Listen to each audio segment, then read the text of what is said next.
রাসায়নিক প্রকৌশলের জগতে মানে কেমিক্যাল ইঞ্জিনিয়ারিংয়ে কৃত্রিম বুদ্ধিমত্তা বা এআই কিন্তু বেশ বড় একটা পরিবর্তন আনছে প্রায় নিঃশব্দেই। ঠিক। আজ আমরা একটু এর ভেতরে যাব, দেখব কিভাবে এই প্রযুক্তিটা মানে এআই পুরনো ধারণা বা পদ্ধতির বাইরে গিয়ে নতুন সব দরজা খুলে দিচ্ছে। হ্যাঁ, আমাদের হাতে একটা বেশ ভালো বিশ্লেষণ আছে যেটা এই ফিল্ডে এআই এর ব্যবহার আর এর ভবিষ্যৎ নিয়ে বেশ কিছু ইন্টারেস্টিং পয়েন্ট তুলে ধরেছে।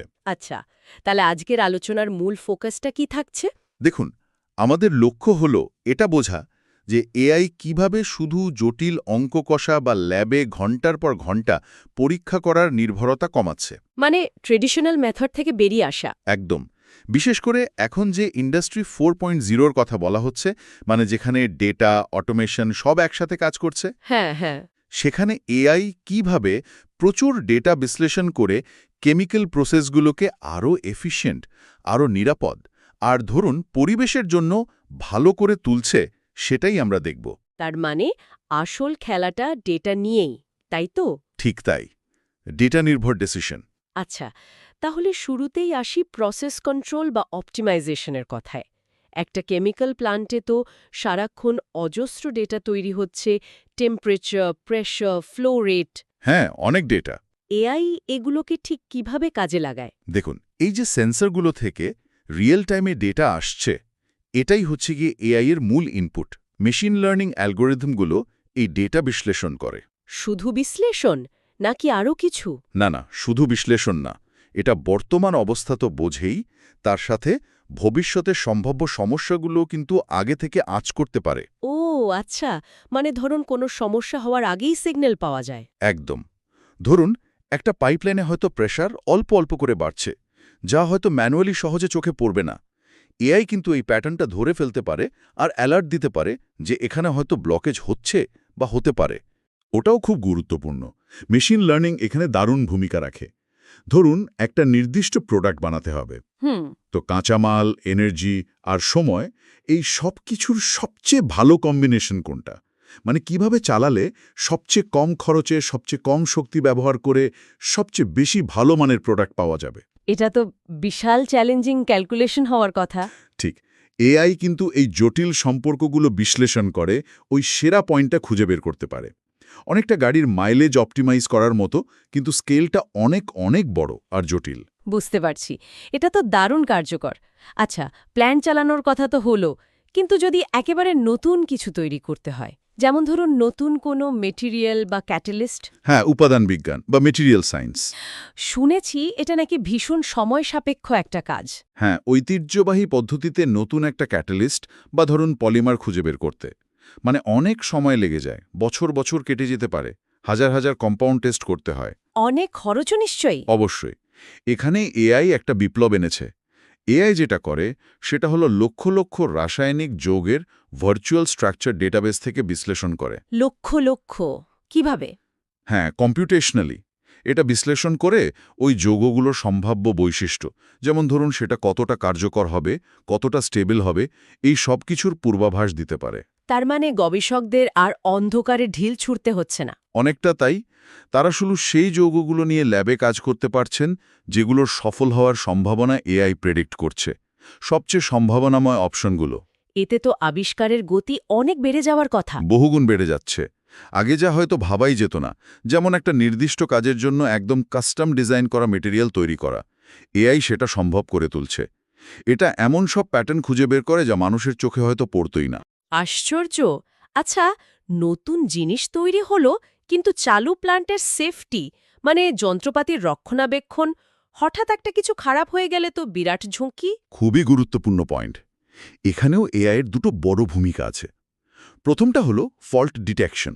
ফল্ট ডিটেকশন মানে ত্রুটি খুঁজে বের করা। হ্যাঁ, মানে কোনো যন্ত্র যখন তার স্বাভাবিক অবস্থা থেকে একটু অন্যরকম আচরণ করতে শুরু করে, এআই সেটা ধরে ফেলে।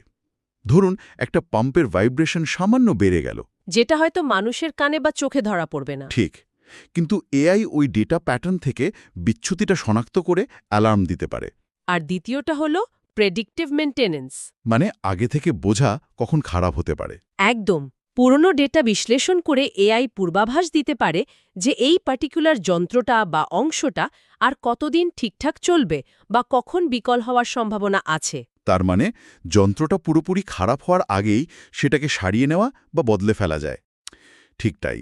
এতে প্লান্ট হঠাৎ বন্ধ হয়ে যাওয়ার ডাউন টাইমের লোকসান কমে, আবার দুর্ঘটনার ঝুঁকিও অনেক কমে যায়। মানে সার্বিক সুরক্ষা বাড়ে। এটা তো দারুণ ব্যাপার। অনেকটা শরীরের রেগুলার চেকআপের মতো, কিন্তু এখানে সিস্টেম নিজেই নিজের স্বাস্থ্যের খেয়াল রাখছে। ভালো বলেছেন। এই সুরক্ষা আর কার্যকারিতার সূত্র ধরে আসে রিয়্যাক্টর ডিজাইন। কেমিক্যাল রিয়াকশনগুলো তো বেশ জটিল হয়, তাই না? হ্যাঁ, সেগুলোর গতিবিধি মানে কিনেটিক্স বোঝাটাও তো বেশ কঠিন। ঠিক। প্রচলিত পদ্ধতিতে এই জটিল বিক্রিয়ার সঠিক মডেল তৈরি করাটা বেশ চ্যালেঞ্জিং। এআই এখানেও সাহায্য করছে। কিভাবে? আরও ভালো মডেল তৈরি করে? হ্যাঁ, প্রচুর সিমুলেশন ডেটা বা ল্যাবের এক্সপেরিমেন্টাল ডেটা ব্যবহার করে এআই অনেক বেশি নির্ভুল মডেল তৈরি করতে পারে। এই মডেলগুলো দিয়ে বোঝা যায় বিভিন্ন কন্ডিশনে রিয়্যাক্টরের ভেতরে ঠিক কী ঘটছে বা ঘটতে পারে। তার মানে ডিজাইন করার সময়েই আরও কার্যকর আর নিরাপদ রিয়্যাক্টর বানানো সম্ভব হচ্ছে। একদম। নকশার পর্যায়ে অনেক কিছু অপটিমাইজ করে নেওয়া যাচ্ছে। এত সব দারুণ সুবিধার কথা তো শুনলাম, কিন্তু নিশ্চয়ই কিছু চ্যালেঞ্জও আছে, মানে বাধা। হ্যাঁ, বাধা তো আছেই। সবচেয়ে বড় একটা চ্যালেঞ্জ হলো ভালো মানের ডেটা পাওয়া, মানে প্রচুর এবং নির্ভরযোগ্য ডেটা। ডেটার অভাব নাকি ডেটা থাকলেও ব্যবহারযোগ্য নয়? দুটোই হতে পারে।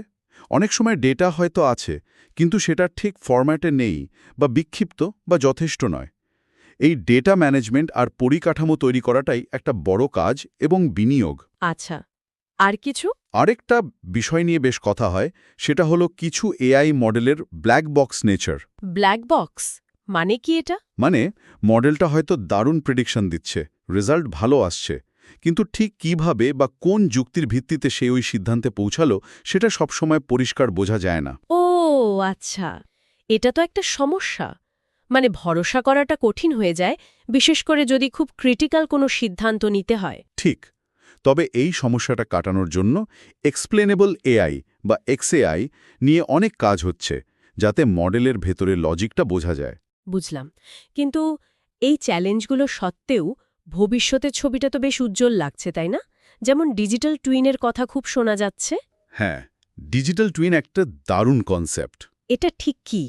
এটা হলো কোনো একটা চালু কেমিক্যাল প্ল্যান্ট বা প্রসেসের একটা হুবহু ভার্চুয়াল কপি তৈরি করা, যেটা রিয়েল টাইম ডেটার সাথে সবসময় সিঙ্কড থাকে। মানে একটা ভার্চুয়াল প্রতিরূপ। একদম। এর সুবিধা হলো কোনো রকম ঝুঁকি ছাড়াই ওই ভার্চুয়াল মডেলে বিভিন্ন জিনিস পরীক্ষা করে দেখা যায়। নতুন কোনো প্রসেস ট্রাই করা বা কোনো প্যারামিটার বদলালে কি হবে সেটা দেখা। বাহ, অনেকটা ফ্লাইট সিমুলেটরের মতো তাহলে। পাইলটরা যেমন আসল প্লেন ওড়ানোর আগে সিমুলেটরে প্র্যাকটিস করেন। ঠিক ধরেছেন। কোনো ফিজিক্যাল রিস্ক ছাড়াই এক্সপেরিমেন্ট করার সুযোগ। তাহলে সব মিলিয়ে মানে আজকের আলোচনা থেকে যেটা বুঝলাম, এআই কিন্তু এখন আর শুধু কম্পিউটার সায়েন্সের গণ্ডিতে নেই, এটা কেমিক্যাল ইঞ্জিনিয়ারিংয়ের একেবারে ভেতরে ঢুকে গেছে। একদম। প্রসেস অপটিমাইজেশন বলুন, নতুন মেটেরিয়াল ডিজাইন, সেফটি বাড়ানো, ভালো রিয়্যাক্টর ডিজাইন, সব ক্ষেত্রেই এর প্রভাব পড়ছে। এটা এখন কেমিক্যাল ইঞ্জিনিয়ারদের কাজের একটা অবিচ্ছেদ্য অংশ হয়ে উঠছে। আর এখানে হয়তো আমাদের আজকের আলোচনার শেষ প্রশ্নটা উঠে আসে। এআই যেভাবে নির্ভুলতা আনছে, অটোমেশন বাড়াচ্ছে, তাতে সামনের 10-20 বছরে কেমিক্যাল ইন্ডাস্ট্রি ঠিক কতটা বদলে যেতে পারে? এটা একটা বিরাট প্রশ্ন। আর সেই বদলের সাথে তাল মিলিয়ে চলার জন্য আজকের ইঞ্জিনিয়ার্সদের নিজেদের কিভাবে তৈরি করতে হবে, তাদের ভূমিকাটাই বা কিভাবে পাল্টে যেতে পারে, এটা কিন্তু আমাদের সবাইকে একটু গভীরভাবে ভাবতে হবে। অবশ্যই। এটা নিয়ে ভাবনার অবকাশ আছে।